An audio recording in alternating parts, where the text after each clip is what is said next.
അറിയിച്ച പശ്ചാത്തലത്തിലാണിതെന്നാണ് സൂചന. യുവതിയുടെ ലൈംഗികാരോപണ പരാതിയിൽ വേടനെതിരെ കേസ് നിലനിൽക്കുന്നുണ്ട്. നവമി തന്നെ നൽകും വിവരങ്ങൾ. നവമി, ഈ പരിപാടിക്ക് വേടനെത്തിയാൽ അറസ്റ്റ് ചെയ്യാം എന്നുള്ളത് പ്രതീക്ഷയിലായിരുന്നു പോലീസ്. പക്ഷേ വേടൻ ഇപ്പോഴും ഒളിവിലാണ്. പോലീസിന് അറസ്റ്റ് ചെയ്യാൻ സാധിക്കാത്ത സാഹചര്യം അല്ലേ?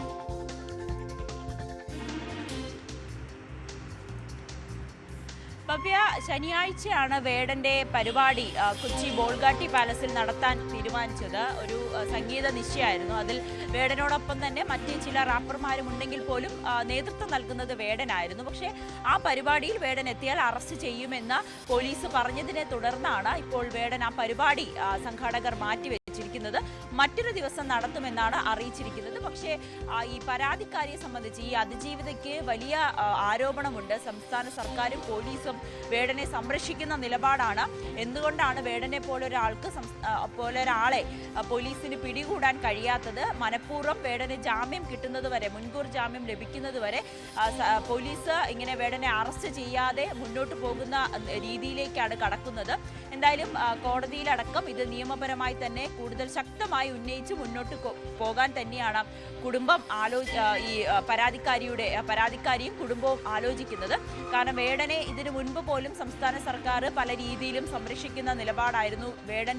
വേടനെ സർക്കാരിന്റെ തന്നെ ഔദ്യോഗികമായിട്ടുള്ള പരിപാടികളിലൊക്കെ അതിഥിയായി ക്ഷണിക്കുന്നു. ഇതെല്ലാം തന്നെ സൂചിപ്പിക്കുന്നത് വേടനെ സംരക്ഷിക്കുന്നു എന്ന് തന്നെയാണ്.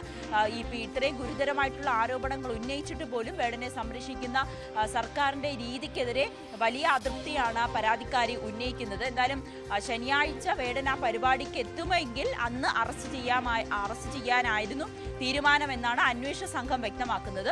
അതുകൊണ്ട് പക്ഷേ അപ്പോൾ അവിടെ എത്തിയിരുന്നെങ്കിൽ പോലും അത് എറണാകുളത്താണ്, പോലീസിന്റെ മുക്കിൻ തുമ്പിലാണ്. അങ്ങനെ എത്തിയാൽ അത് വലിയ ക്ഷീണം ചെയ്യുമായിരുന്നു പോലീസിന്. പക്ഷേ അത് അറിഞ്ഞിട്ട് ആണെന്ന് തോന്നുന്നു. എന്തായാലും റാപ്പർ വേടൻ അവിടെ എത്തുന്നില്ല. അയാൾ ഇപ്പോഴും ഒളിവിലാണ്. പോലീസിന് എന്തുകൊണ്ടായിരിക്കും നോമി സൂചിപ്പിച്ചതുപോലെ തന്നെ വേടനിലോട്ട് എത്താൻ സാധിക്കാത്തത്?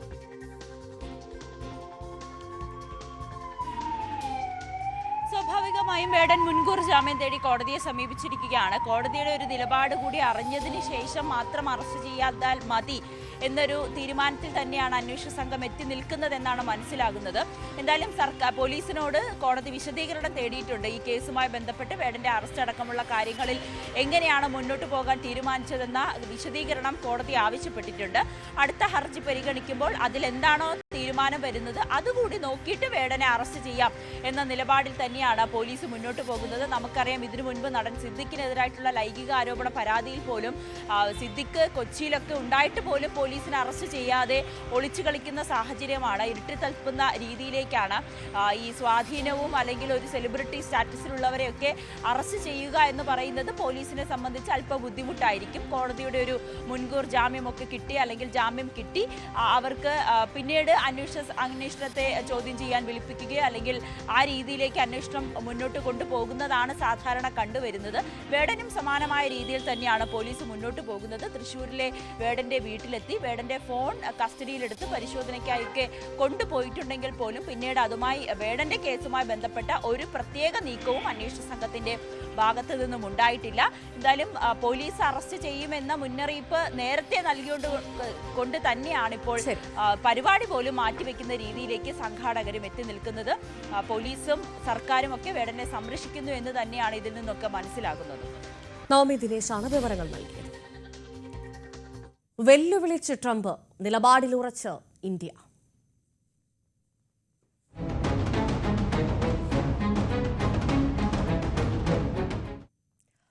അമേരിക്ക വ്യാപാര യുദ്ധത്തിലേക്ക് നീങ്ങുന്നുവെന്ന ശക്തമായ സൂചനകൾ പുറത്തു വരുമ്പോഴും അതിനെ അതേ നാണയത്തിൽ നേരിടാൻ തയ്യാറെടുക്കുകയാണ് ഇന്ത്യ. റഷ്യയുമായുള്ള ബന്ധം ശക്തമാക്കി മുന്നോട്ട് പോകുവാൻ തന്നെയാണ് രാജ്യത്തിന്റെ തീരുമാനം. ദേശീയ സുരക്ഷാ ഉപദേഷ്ടാവ് അജിത് ഡോവൽ മുതിർന്ന റഷ്യൻ ഉദ്യോഗസ്ഥരുമായി ഒരു കൂടിക്കാഴ്ച നടത്തിയിരുന്നു.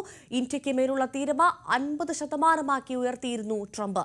ഓഗസ്റ്റ് 27 മുതൽ നിരക്ക് പ്രാബല്യത്തിൽ വരും എന്നാണ് അറിയാൻ സാധിക്കുന്നത്. We put a 50% tariff on India on oil. They're the second largest. They're very close to China in terms of the purchase of oil from Russia. But so I don't know if that had anything to do with it. But we've had very productive talks today. Yes, ma'am? If you do reach a deal with Ukraine and Russia, would you drop the additional tariffs? on India? Well, we'll determine that later, but right now they're paying a 50% tariff. August 31 മുതൽ September 1 വരെ നടക്കുന്ന SCO ഉച്ചകോടിയിൽ പങ്കെടുക്കാൻ പ്രധാനമന്ത്രി Modi China സന്ദർശിക്കും.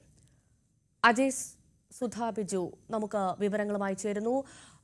അജയ്, എന്തായാലും ഭീഷണിക്ക് വഴങ്ങില്ല എന്നുള്ള നിലപാടിൽ തന്നെയാണ് ഇന്ത്യ എന്ന് മനസ്സിലാക്കുന്നു. എന്തായാലും മുന്നോട്ട് തന്നെ പോകാനുള്ള തീരുമാനത്തിലാണ് രാജ്യമല്ലേ?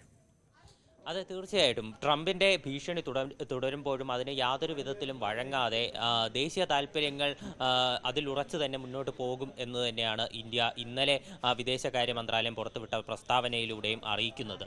140 കോടി ജനങ്ങളുടെ ഊർജ്ജ സുരക്ഷ ഉറപ്പാക്കുക എന്നുള്ളത് അത് ഇന്ത്യയുടെ കടമയാണ്. അത് എപ്പോഴും മനസ്സിൽ കണ്ടുകൊണ്ടായിരിക്കും ഇന്ത്യ മുന്നോട്ട് നീങ്ങുക എന്നും പറയുന്നുണ്ട്. അതുപോലെ ഇന്ത്യയുടെ ഇന്ത്യ എണ്ണ ഇറക്കുമതി ചെയ്യുന്നത് അതെപ്പോഴും മറ്റ് ആഗോള മാർക്കറ്റ് വിലയെ അടിസ്ഥാനപ്പെടുത്തിയായിരിക്കും എന്നും ഇന്നലെ ഉള്ള പ്രസ്താവനയിൽ പറയുന്നുണ്ട്. അതേസമയം ട്രംപ് തൻ്റെ നീക്കവുമായി മുന്നോട്ട് പോകാൻ തന്നെയാണ് തീരുമാനം. ഈ മാസം 27-ാം തീയതി മുതലാണ് ഇന്ത്യക്ക് ഇപ്പോൾ പുതുതായിട്ട് ഏർപ്പെടുത്തിയ 25% താരിഫും കൂടി നിലവിൽ പ്രാബല്യത്തിൽ വരിക. ഇന്നു മുതൽ ആദ്യം പ്രഖ്യാപിച്ച 25% തീരുവ പ്രാബല്യത്തിൽ വന്നിരുന്നു. ഇതിന് അടുത്ത പടിയെന്നോണം പ്രഖ്യാപിച്ച 25% ഈ മാസം 27-ാം തീയതി മുതലാണ് പ്രാബല്യത്തിൽ വരുന്നത്. അതിനു മുൻപേ ഇന്ത്യക്ക് റഷ്യയുമായുള്ള ഈ എണ്ണ ഇറക്കുമതിയിൽ മാറ്റം വരുത്താമെങ്കിൽ വരുത്താമെന്നും ട്രംപ് പറയുന്നുണ്ട്. അതേസമയം റഷ്യൻ പ്രസിഡന്റായിട്ടുള്ള വ്ളാഡിമിർ പുടിനുമായി ട്രംപ് കൂടിക്കാഴ്ച നടത്തും. അടുത്ത മാസം ഇരുവരും തമ്മിൽ കാണും എന്നതാണ് ഇപ്പോൾ നമുക്ക് അറിയാൻ സാധിക്കുന്നത്. അങ്ങനെയാണെങ്കിൽ 2019 ശേഷമായിരിക്കും ഇരു രാജ്യങ്ങളിലെ രാഷ്ട്രത്തലവന്മാർ തമ്മിൽ കൂടിക്കാഴ്ചയ്ക്ക് ഒരുങ്ങുന്നത്. ഈ ഒരു കൂടിക്കാഴ്ചയിൽ യുക്രൈൻ യുദ്ധത്തിൽ നിന്ന് പിന്മാറാനുള്ള ആവശ്യം അത് റഷ്യയോട് ഉന്നയിക്കുമെന്ന് പറയുന്നുണ്ട്.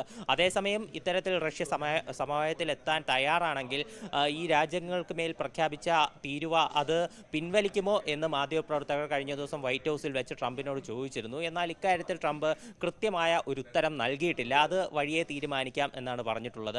മാത്രമല്ല, ഇന്ത്യ ഉന്നയിച്ച ആരോപണങ്ങൾ ചൈനയും അതുപോലെ തന്നെ മറ്റ് രാജ്യങ്ങൾ, ഇപ്പോൾ അമേരിക്കയാണെങ്കിലും യൂറോപ്യൻ യൂണിയൻ ആണെങ്കിലും റഷ്യയിൽ നിന്ന് സാധനങ്ങൾ ഇറക്കുമതി ചെയ്യുന്നുണ്ട്. അപ്പോൾ ഇന്ത്യയോട് കാണിക്കുന്ന ഇരട്ടത്താപ്പാണ് എന്ന് പറഞ്ഞൊരു ആരോപണം ഇന്ത്യ ഉന്നയിച്ചിരുന്നു. വിദേശകാര്യ മന്ത്രാലയം പുറത്തുവിട്ട പ്രസ്താവനയിലായിരുന്നു ഇതും പറഞ്ഞിരുന്നത്. അപ്പോൾ ഇതുമായിട്ട് ബന്ധപ്പെട്ടും ട്രംപിനോട് ചോദ്യങ്ങൾ ഉന്നയിച്ചിരുന്നു. എന്നാൽ ഇതിന് വ്യക്തമായിട്ടൊരു മറുപടി ട്രംപ് പറഞ്ഞില്ല. ചോദ്യങ്ങളിൽ നിന്ന് ബുദ്ധിപൂർവ്വം ഒഴിഞ്ഞു മാറുകയാണ് ചെയ്തത്.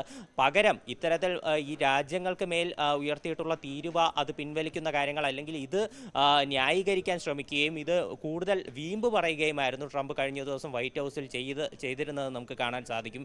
ചൈനയ്ക്ക് മേലും തീരുവ പ്രഖ്യാപിക്കാനായി ആലോചിക്കുന്നുണ്ട് എന്നും അദ്ദേഹം പറഞ്ഞിട്ടുണ്ട്. ഇപ്പോൾ നിലവിൽ ഇന്ത്യക്ക് മേൽ 100% 50% തീരുവ പ്രഖ്യാപിച്ചു കഴിഞ്ഞു. ചൈനയ്ക്ക് മേലും ഇപ്പോൾ പ്രഖ്യാപിക്കാനുള്ള ആലോചനകളുണ്ട്. മുമ്പ് ഇതെല്ലാം ട്രംപിന്റെ ഒരു സമ്മർദ്ദമാണെന്ന് പൊതുവെ ഒരു വിലയിരുത്തലുണ്ട് എന്ന് മനസ്സിലാക്കുന്നു. കാരണം ഇങ്ങനെ പല രാജ്യങ്ങൾക്കും താരിഫ് ഏർപ്പെടുത്തിയിട്ടും പിന്നീട് കുറയ്ക്കുകയും പിൻവലിക്കുകയും ഒക്കെ ചെയ്ത സാഹചര്യമുണ്ട്. അതെ, ഇതിനു മുൻപ് ചൈനയ്ക്ക് മേൽ 100% മുകളിൽ തീരുവ പകരച്ചുങ്കം പ്രഖ്യാപിച്ചിരുന്നു. അതിനുശേഷം നിലവിൽ അത്തരം നടപടികളെല്ലാം ഫ്രീസ് ചെയ്ത് വെച്ചിരിക്കുകയാണ്.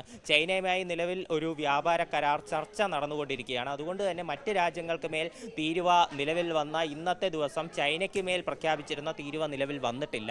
ചൈനയുമായി ഇപ്പോഴും വ്യാപാര കരാർ ചർച്ചകൾ നടന്നുകൊണ്ടിരിക്കുകയാണ്. 90 ദിവസത്തെ സമയവും ചൈനയ്ക്ക് കൊടുത്തിട്ടുണ്ട്. അത് ചൈന തിരിച്ച് അമേരിക്കയ്ക്ക് മേൽ തീരുവ പ്രഖ്യാപിച്ചു തുടങ്ങിയപ്പോഴാണ് അമേരിക്കയുടെ ഇത്തരത്തിൽ തന്ത്രപരമായിട്ടുള്ളൊരു നീക്കം ഉണ്ടായത്. ഇത്തരത്തിൽ ഇന്ത്യയുമായിട്ടും ചർച്ചകൾ നടക്കുന്നുണ്ട്. ഈ മാസം 25-ാം തീയതി അമേരിക്കൻ പ്രതിനിധികൾ 6ാം ഘട്ട ചർച്ചകൾക്കായിട്ട് ഇന്ത്യയിലേക്ക് വരുന്നുണ്ട്. അപ്പോൾ ഇക്കാര്യത്തിൽ അമേരിക്കയുമായി ഒരു തുറന്ന പോരിന് ഇറങ്ങാതെ എന്നാൽ ഇന്ത്യക്ക് മേൽ വയ്ക്കുന്ന ആരോപണങ്ങൾക്കും ഇന്ത്യക്ക് നൽകുന്ന ഭീഷണികൾക്കും കൃത്യമായ മറുപടി നൽകിക്കൊണ്ടാണ് ഇന്ത്യ നിലവിൽ മുന്നോട്ട് നീങ്ങുന്നതെന്ന് നമുക്ക് കാണാൻ സാധിക്കും. എന്തായാലും ഈ മാസം അവസാനം നടക്കാൻ പോകുന്ന ചർച്ചകൾ നിർണായകമാണ്.